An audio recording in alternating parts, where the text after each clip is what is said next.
Hello everyone and welcome to Marketing Data Modeling Paradox, a new series of videos presented to you by CaliberMind, where we will talk about nuances of data modeling and assembling data in the new world of privacy and zero-click internet. I'm Nadia Davis. I lead marketing here at CaliberMind, marketing analytics go-to-market intelligence company, and I also happen to be a graduate student at Georgia Tech in a business analytics program. And it is the intel and insights from this program that really inspired me to put together this series of videos to help people who choose not to dive deep into data science to take advantage of data modeling and get the most that they can out of the marketing data to explain to their business the impact that marketing is making on the bottom line. Well, let me start with the fact that in today's uncertainty, business uncertainty, and high level of noise, it's really hard to figure out what's working anymore and what doesn't. Who says the right thing versus who's got the latest, hottest take, which will stop existing tomorrow because something will change and you'll have to relearn everything that you know again. It's almost like that song, that pop song from Ed Sheeran and Justin Bieber. Don't think I fit in at this party. Everyone's got so much to say. Yeah, I always feel like I'm nobody. Who wants to fit in anyway? And it's true, everyone has so much to say, but not everything that they have to say actually holds true. So let's start with the most popular data models that people use for marketing measurement. You have attribution modeling, and then a subset of that, multi-touch attribution. You have marketing mix modeling, and then you have lift and incrementality.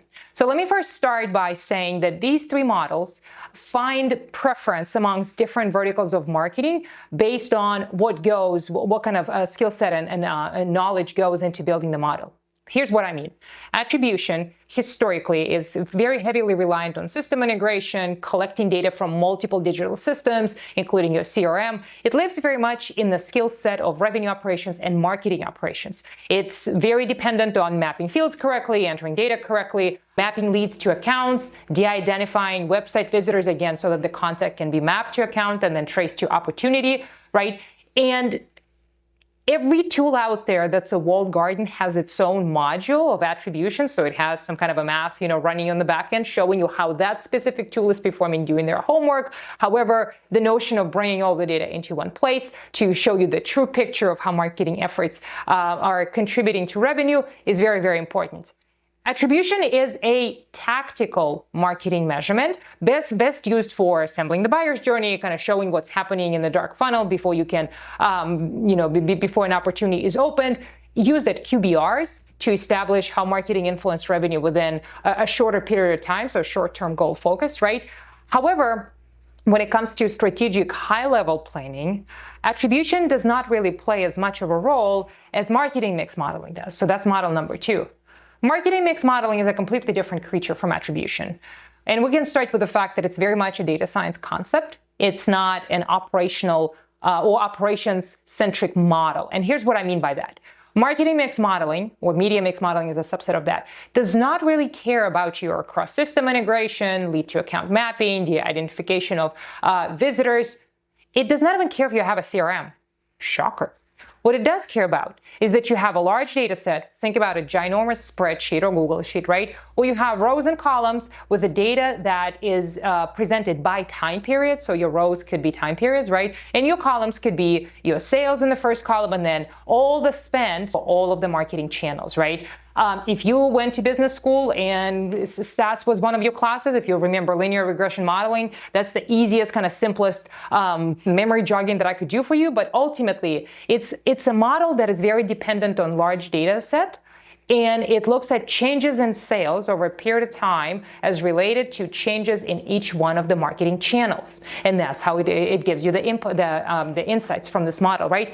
A very uncomfortable truth to an operations person where you're not looking at systems, connecting things, mapping fields, you're just looking at a large data set and then applying various formulas to understand whether the relationship between the channels within your mix should be included or excluded to show true impact on sales, right?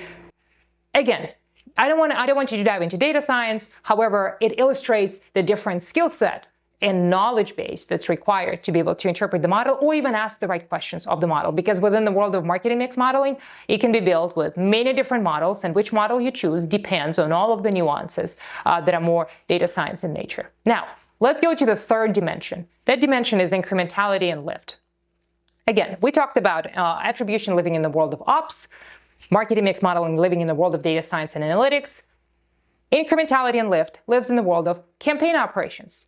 And think about an A/B test, the easiest way to think about it, where you run a campaign, which you can stop, and then look at the revenue impact, whether or not that campaign had, right? So think about regional tests. I run a campaign in a region and I stop it. Do I see change in revenue?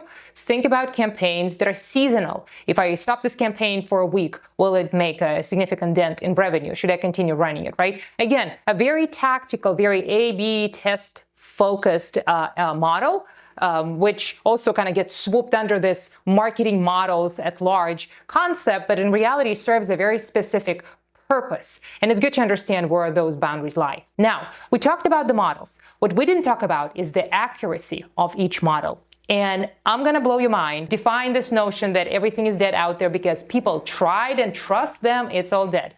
Here's the one thing that really opened my eyes on why some models perform and why others do not. Think about models, all data models, having two dimensions. On one hand, you have simplicity, and on the other side, you have accuracy, right? The simpler the model is, the benefit of that is that you can explain it to your business much easier to get the buy-in, to get people to understand it and probably adopt the insights and leverage it. However, all that is done at the expense of accuracy of the model. Because think about all of the nuances and variances out there that influence how people buy and why they buy and how long it takes to buy, right? Now you start adding dimensions to this model. You start adding variables that increase complexity of the model. You have to make your model, which is a data science term here, more flexible so that it can account for all of those external factors incorporated into the model. So the complexity grows, the model becomes more accurate, but it becomes that much harder to explain to others within your business to potentially drive adoption, understanding, and kind of leverage of the insights. So now think about all of those who claim attribution is dead, the industry is no longer there, the space is gone, da-da-da-da-da. Most people start their attribution efforts with a single touch model. Super easy. It's not hard to sell at all to the business. Everybody understands it. But because it's so easy, its accuracy is extremely, extremely low, right? A lot of people started with single touch and said, nope, we're not using the concept. Doesn't work. Then you think about multiple tools out there that, again, very simplistic because they're built for a person who is not a data scientist to make it very palpable, the person who has limited understanding of how all of that works. So it has to be sellable at scale, right? And adopted at scale. So it has to be dumbed down. And because it was dumbed down, the insights, again, were not accurate. And then you kind of go to the other side of it, where those who use multi-touch attribution model find utility of that that's higher than single touch. And then beyond that, you have people who use Markov chains and advanced attribution modeling, right? That gives them even more insight. Like, not a single customer of CaliberMind who uses advanced attribution modeling ever says that it doesn't work. It does, but it requires extra data work, it requires extra knowledge, it requires extra tooling and systems, which, you would say increases complexity while increasing also flexibility of the model and increasing accuracy of the model.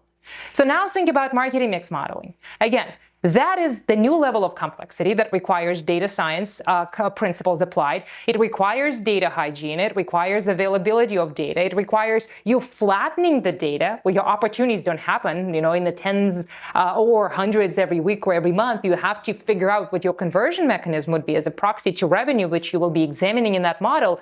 So all of this to say, without going into the weeds, you have to have advanced knowledge to be able to build this model, or have a consultant help you, or you have a team like CaliberMind's team to help you think about all of those levers that you use within your marketing motion that affect the output, which again, it's not a simple thing. It increases complexity, but it also increases accuracy of the predictions that come back.